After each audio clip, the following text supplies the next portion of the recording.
Alright folks, in today's video I want to go ahead and explain to you how to use the wave geometry linker. This seems to be a pretty popular subject, so I'm going to break it down as simply as I can, and this video will be timestamped for you in order to follow along. First of all, we need to understand what the wave geometry linker even is. What does it do? Why do we want to use it? Why does it cost so much money for a license, right?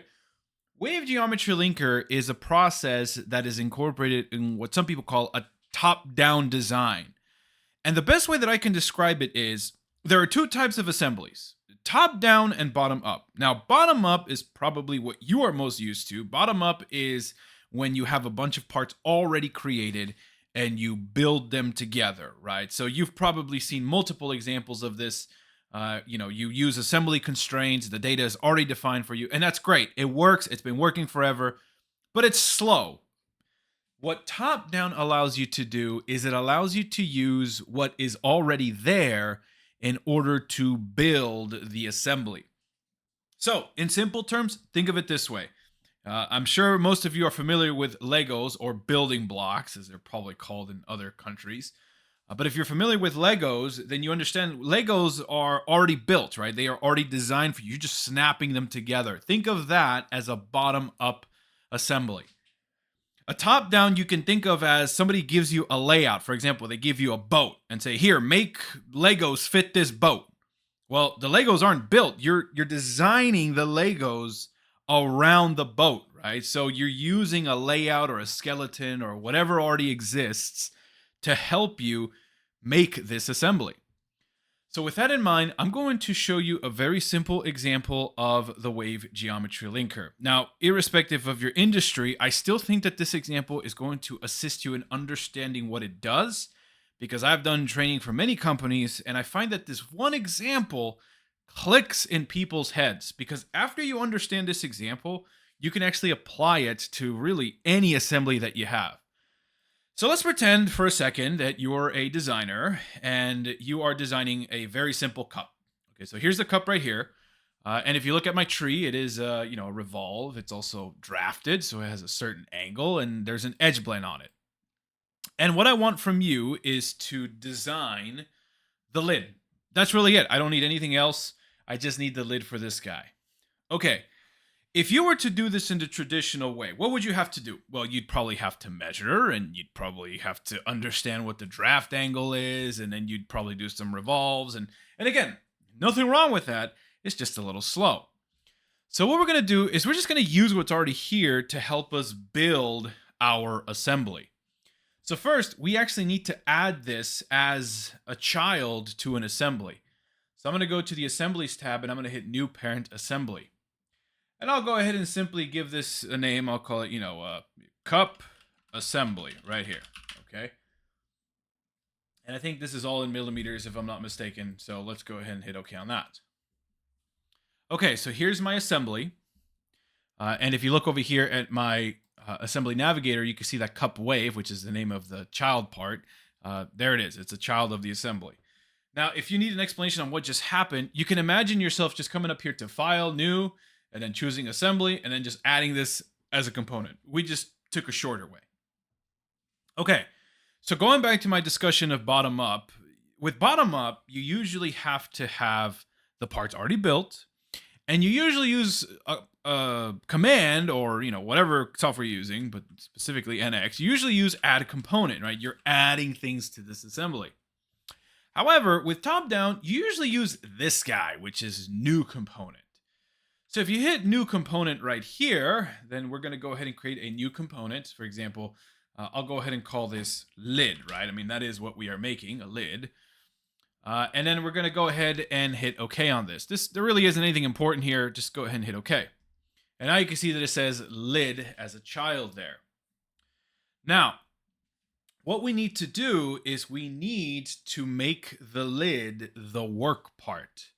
What that means is it's a part that we can edit while in the context of an assembly. For example, if I double click on lid, it makes it the work part. See that? There's a couple of cues that let you know it is the work part. For example, there is a gold box next to it, so that's good. And now let's go ahead and execute the wave geometry linker. The wave geometry linker can be found in the assemblies tab located right here. Did you know that WAVE stands for what if alternative variable engineering? Oh, that's disgusting. So we usually just use WAVE, right?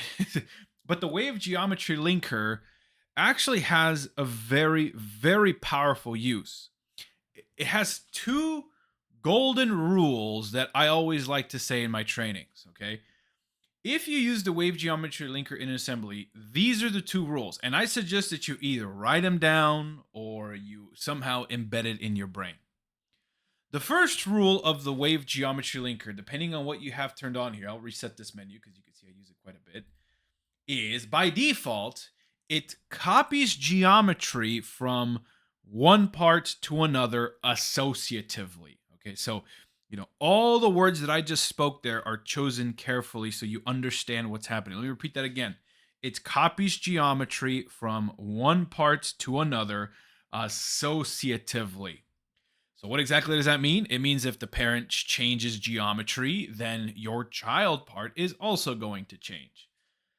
The second rule, and this one seems to throw people off and they forget about it at some point, but the second rule says that because of this nature, it also copies assembly position. All right. Now we're going to test both of those laws in a second. But at this point, if you drop down this little guy here, here are all of the settings that you can bring in using the wave geometry linker. Now let me warn you, a top-down design is actually more difficult. It requires more skill, more organization practices. It's not as straightforward as a bottom-up assembly. With a bottom-up assembly, it's easy. You already have everything built. You're just putting it together, right? But a top-down requires very careful examination of what you want to borrow. Just because you can doesn't mean you should. For example, if you're just going to make the lid, what would you borrow from this list? Okay. Some people would say, well, just bring in the whole freaking body, right? We can use the whole body. Yeah, you can do that, but you're bringing in unnecessary things to make this lid. You don't need the whole body. So my rule is always just borrow as little as you can and always feed from the parent down. Don't feed from the child up, okay? So I'm going to go ahead and say I want to do a face, and then what the face option allows you to do, as the name implies, it allows you to pick surfaces, which is good. That's what I want. And then I'm going to go ahead and say that I want to bring in a face chain. So what exactly does this mean? It means that if you select surfaces that are connected together, it'll treat them as one big surface. So I'm going to bring in that face there because that's important, right? I need to know how deep this thing is. I'm also going to bring in this face right here and also bring in that top face like so. And there we go. Now, immediately you notice in the settings here, there are a couple of things. Number one, do you want it to be associative? So again, rule number one of the wave geometry linker says that if the parent changes geometry, the child will. If you don't want that to happen, you can turn this off and this will just be its own set of surfaces. It will not talk to the parent. So if you turn this off, it actually breaks both laws of the wave geometry linker. In this case, I'll leave it on. Hide original, who cares about that? Extract without holes, no holes here, don't need to worry about that. Use display properties of parent, if it's red and you want this thing to be red, sure. Inherit material, well in this case, they are pretty much the same material, so sure. Fix at current timestamp. Okay, if you need an explanation on fixing current timestamp, I suggest you watch my other video where I discussed it. We're not going to discuss it here, but I'm going to go ahead and leave this off. Make context independent. Now, depending on the license that you have, you might have this option, but as I told you, the two laws, right? Let me repeat them again. Number one, if the parent changes geometry, the child changes as well. That's rule number one. Rule number two, did you forget about this one? If the parent moves in the assembly, the child is also going to move. If you don't want that to happen, you will turn this button on. In this case, I'm not going to do that, so I'm just going to go ahead and hit OK. Now, I suggest you open it in a new window, and as you can see, you have the copied surfaces right here.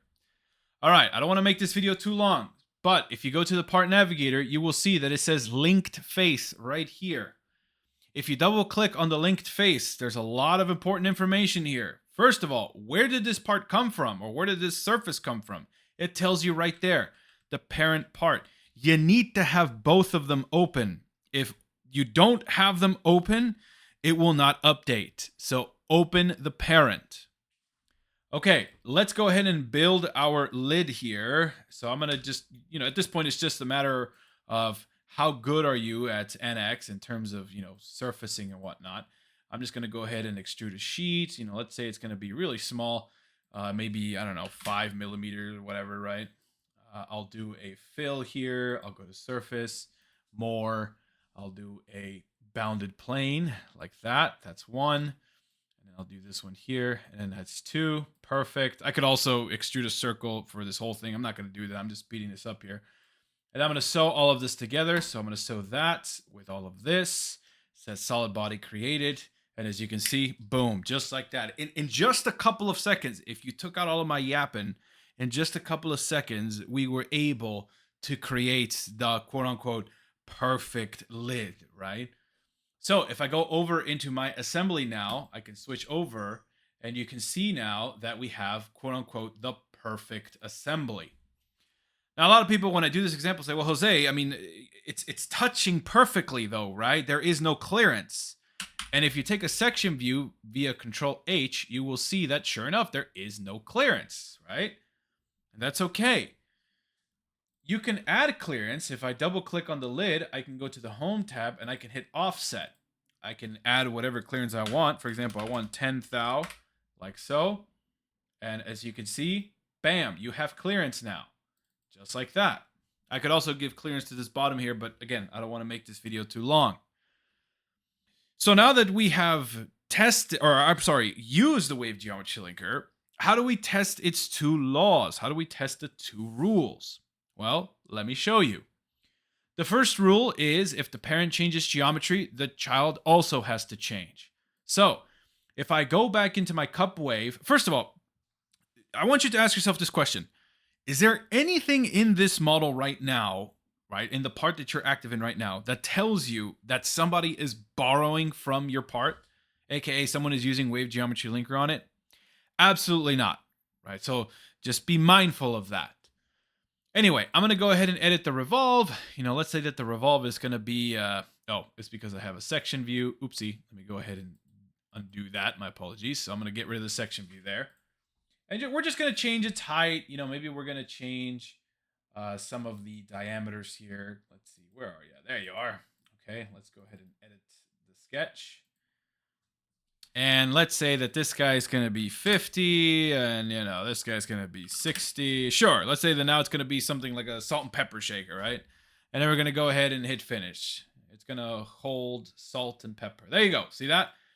So the first law, as we just described, does take effect. The parent changed, so the child also changed. So I think I just proved the first law of the wave geometry linker to you. I don't need to go any further. Okay, what about the second law, which is if the parent moves in the assembly, the child must move? Well, let's try it. Let me go ahead and move the child. I'm back in my assembly here. If I hit move component, you can see that if I try to move it, whoop, and I hit OK, watch what happens. Did it move? Absolutely. The child follows. What if you try to move the child? What do you think is going to do there? Well, let me show you. If you move the child, watch what happens. It just snaps back. It says, hey, what the hell are you doing? I can't do that, right?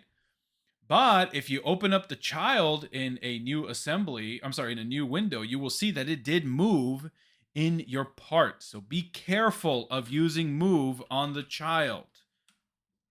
Now, the move one is always a little weird. People always say, well, why would I want that? Think of wiring harnesses.